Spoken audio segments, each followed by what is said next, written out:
What's going on YouTube? It's time for Necrostevo's narrated Wi-Fi Pokemon battles. That intro started off much more energetic than I expected it to. Let me try that again. Persona! Okay, I think I got all that out of my system. How y'all doing today? We have yet another battle where I'm using Mega Aggron. My next Pokemon used that I'm going to try to focus on is probably going to be Mega Houndoom. Here, once again, though, we see Mega Aggron alongside Wigglytuff just because interesting synergy there. And also, just I'm using Mamoswine here to get up the injury hazards. I have a pretty hefty ground weakness on this team, and so Honchkrow is just there to kind of serve as priority and help clean up, and I can switch it in easily on ground attacks, and this is a max speed Jolly Honchkrow, so. Main threats on his side is really just Charizard Y or X. I figured going into the battle it would probably be Charizard Y just because that one seems more popular overall. The hype for the Charizard finally getting a Dragon type seems to have worn off now that everyone has realized how powerful Charizard Y is. He does start off with it. Charizard's main downfall is just that base 100 speed. It's not good enough. And here we see Pyroar, who can not only outspeed Infernape, he can definitely outspeed Charizard Y, just getting a great amount of damage off with a Stab Hyper Voice. At the time I was using it with an Expert Belt, and even without a Life Orb, that is a very clean 2-hit KO, whereas Air Slash does not 1-hit KO, which is fantastic. So I knew he would probably switch into Aegis Slash, but at the same token, I really wanted to KO the Charizard Y, so again, I don't like to predict too much early on in the game. But that's okay. He actually goes for Shadow Sneak, forgetting that, of course, Pyroar is normal fire. Helioptile, Pyroar, and Diggersby having that weird extra normal typing to help him out against the boost, I would say, that Ghost types received this generation. Now, he does go out into Talonflame. Even though the sun is up, switching in Aggron into the Talonflame, I may have max special defense in this battle, I believe. Max HP, max special defense was the set I was running here. But I still end up taking the Stab, Flare, Blitz, that's also boosted by the sun and is super effective after my Mega Evolution.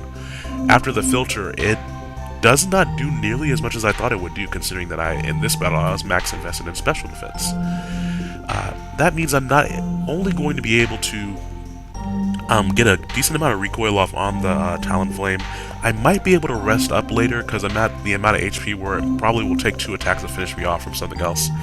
And I just go for Dragon Tail. I kind of was expecting him to switch out because I could have had the Rock type move, but he probably just wanted to put the hurting on my Aggron there. And I did not expect his Aggron to be able to finish me off just because, I mean, even if you use Earthquake, it's not stabbed, it's not going to do that much since it's only 1 times effective. 1.5 times effective instead of 4 times effective on the regular Aggron like the one that I use on him. He does get up his entry hazards, which is a little annoying because that means that my Pyroar is dead. I don't have a Spitter or anything on this team. And of course that also bothers my Aritos and my Mamoswine a good bit. I just stayed in and went for the Heavy Slam here, trying to finish off that Aggron. But he ends up switching out, probably expecting the Earthquake, and I went for Heavy Slam just in case he did switch out. I should have went for Dragon Tail, really. That would have been a better play. But I'm just going to go ahead and Death Fodder my Pyroar here, just to see, maybe he'll reveal some other coverage moves like Solar Beam. But he actually shows that he has Heat Wave. So that's a little bit more powerful than Flamethrower, of course, but it has the higher chance of missing. But that's not going to matter because I have priority in the form of Ice Shard. Now, I could have also gone out into Noctowl here and hit him with Sucker Punch in order to get a Moxie boost, but I still would have had to contend with a couple of his Pokemon that kind of wall the weird set that I have, because I have Pursuit, Sucker Punch, Brave Bird, and Steel Wing, I think. That set has been oddly useful because it is a nice utility counter, basically for things like Florges. But anyways, though, Talonflame is going to outspeed my Sucker Punch whether I use it or not, so that's why I didn't want to bother switching it in that early. And I figured I could take a hit, maybe, with the thick fat ability on Mamoswine, but the sun being up is going to allow Talonflame to take me down. I really should have just gone for Ice Shard. I figured maybe I could get on my Stealth Rocks and then Ice Shard him or something like that. That was silly. Kind of a little bit of a misplay there, but it does allow me to bring in Wigglytuff, which is important because if he wants to attack me, Wigglytuff has such a high HP stat that he will take a lot of recoil damage and KO himself. If he doesn't attack me and he turns out like he does here, I get to go for Charge Beam and hopefully get a special attack boost. So he actually ends up going out into Togekiss as I go for Charge Beam, and I do get the special attack boost, which is fantastic. I have yet to be in the situation where I bring in Wigglytuff on Sticky Web and get a +1 special attack boost from getting my speed lowered. But that's okay, you know, Wigglytuff is kind of slow anyway, so maybe I don't necessarily need to deal with that.